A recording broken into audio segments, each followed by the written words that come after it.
Hey guys, hope you're well. And in this video, I'm going to be sharing an amazing success story with you. This success story will be of one of my one-on-one clients who manifested a full-fledged relationship with her specific person. And this is not just about this person. She manifested this relationship after years and years of hot and cold. Now, some years of hot and cold were with other people. Some years of hot and cold, I think a year around of hot and cold was with this person. And why is it important is because for her this pattern was not just about this guy. For her this pattern kept on going on in her life for a pretty long time. And the amazing thing is not only did she manifest love, she manifested a career change, she manifested some gigs, and I will talk about it. We will go into this in detail. So if you are someone who is manifesting love or a specific person, or you are stuck in a situationship, then this video is for you. You will absolutely learn something. So stick till the end, watch the full video, and let's get into it. So before talking about the story of my client with her specific person, I would like to talk about her past. I would first like to help you understand how our beliefs, without us even knowing, guide our life, and how our beliefs, without us even knowing, make us go into situations which we don't really want to go into, right? And you will see a lot of people talk about this, that your unconscious, your subconscious beliefs guide your life.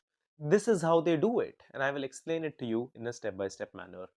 My client, she grew up in a household where she was the only child. She did not have any siblings, and at that time she was a very introverted personality. She did not actually have a lot of friends. She did not gain a lot of friends, and at this time she was just very reserved. Now there is a huge difference between being insecure and being an introvert. This is not to trigger anyone, but a lot of people who say that I'm an introvert are actually not introverted. They are just very shy because they have insecurities. So, because they don't want to actually label it as insecurities, we start calling ourselves introverts.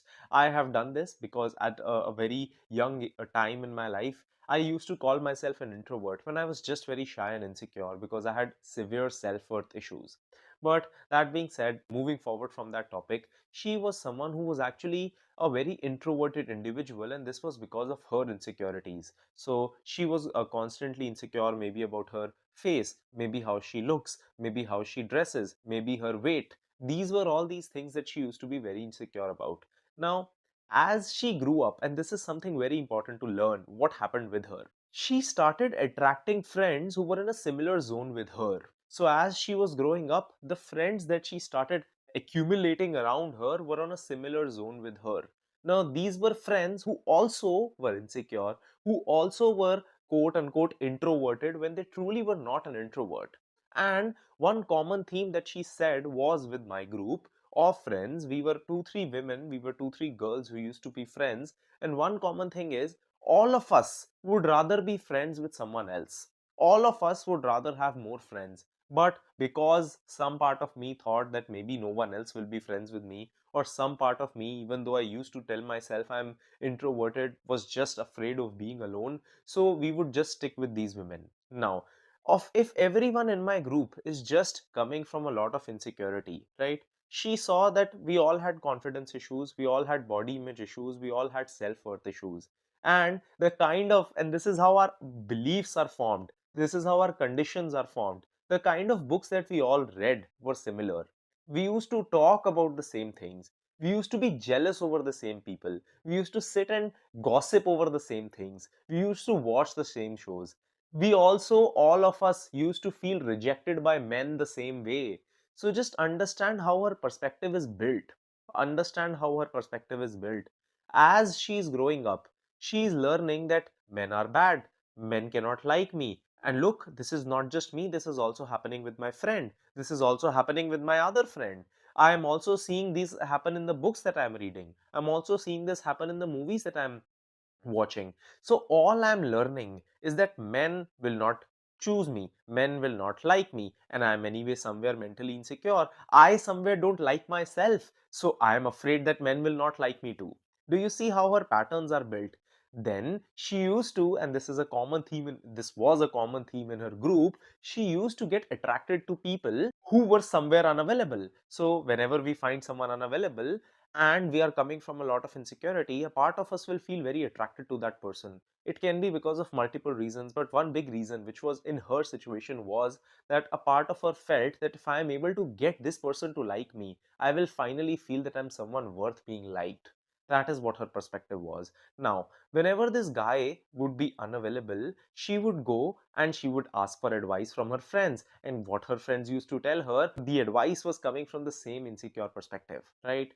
In no way, shape, or form am I blaming her friends. In fact, I have even coached one of her friends. She's also now in a good relationship. I will post her success story too.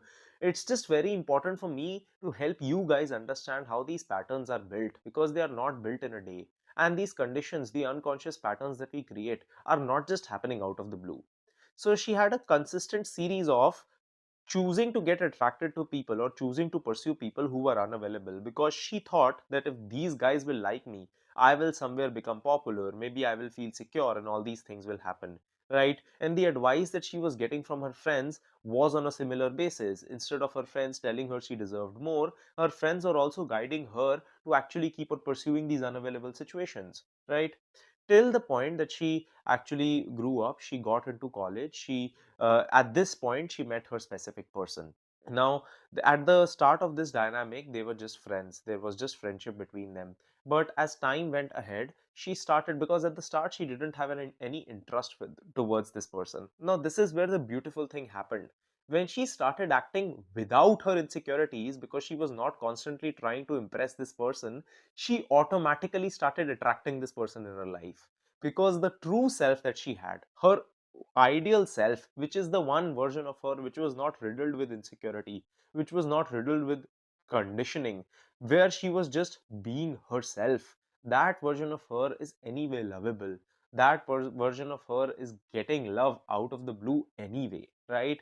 And this is what she was doing. So she got into a zone where she started talking to this person, and eventually she started getting attracted to him. Now, when she started getting attracted to him, again the same thing happened, because the version of her as a girlfriend, or the version of her who likes someone, is insecure. So whenever she thought earlier, when she was thinking of him as a friend, she automatically became her ideal self. She was coming from a lot of confidence. She was not afraid of what this person will say. So she was getting this person to like her. Then when she started constantly thinking about what this person is doing, who he is with, who he is talking to, because she had feelings for him, she automatically started pushing this person away. Now, she also was, energetically pushing this person away, because people around you can sense your desperate state. But also through her actions, she was doing that. She was constantly texting this person, where are you, what are you doing, when will you text me, when will you call me? She was taking advice from her friends, and her friends were giving her the same advice, that, oh, if he's not calling you instantly or all the time, maybe he's cheating on you, maybe he's doing all these things. This led to something that was going into a relationship turn into a situationship. Now, because at this time she already had a dynamic with this person and she didn't want to lose it, she agreed to it, right? And she started being in this situationship. A part of her wanted more. And this guy was very clear that at this moment I can only offer a situationship. He was not doing anything wrong. He was just someone who was very clear on what he wanted, right? This girl told him that I'm fine with it. So the issue was not with him, the issue was with her not setting appropriate boundaries. She was not being open about what she wanted. She was not being open about it with him, and she was not being open about it with herself. So as this started to happen, eventually what happened is, this is the time that she came to me. Now, when she came to me, because at this time, this guy and her, they were in a situationship, this guy was also talking to other women. And rightfully so, because he was always clear that at this moment, we are in an open dynamic, right? I am only trying to help you guys understand that the resentment that she was building against him was not because of him, but because of her own poor boundaries. In her mind, she started creating unnecessary, unlimited resentment that, oh, he's cheating on me, he's doing this, he's talking to other women, he's not giving me commitment. Can he not see that I do all this for her? And I will break it all down for you guys. So, when we started working together, the first thing we talked about was all these things. So first, we talked about creating a boundary here. What was the boundary that we created? She clarified to the person that at this moment I'm looking for a full-fledged relationship, and it's okay if you're not able to offer that to me, but If you aren't, then I would just like to stay cordial. I wouldn't want to be in a situationship with you. This was the first thing that she did. The second thing we talked about was not to constantly assume that there are third parties, because for a third party to exist, she first has to be his girlfriend, which she wasn't, right? And at this time, and I get a lot of, I talked about it in one of my previous success stories too, and a lot of people texted me that, does this mean that I am the third party or that person is the third party? It doesn't matter what a third party is. Take this concept out of your life, that, oh, there is a third party, there is something in the middle of what I want. Take the concept of third party, throw it out of your life, throw it out of your mind. There is no such thing as a third party in your life. That is what your perspective should be, right? And that is what her perspective also became, that at this moment he's a single individual. But that doesn't mean that every person or every girl that he's talking to is a third party. I will just work on myself and I will work on my self concept, right?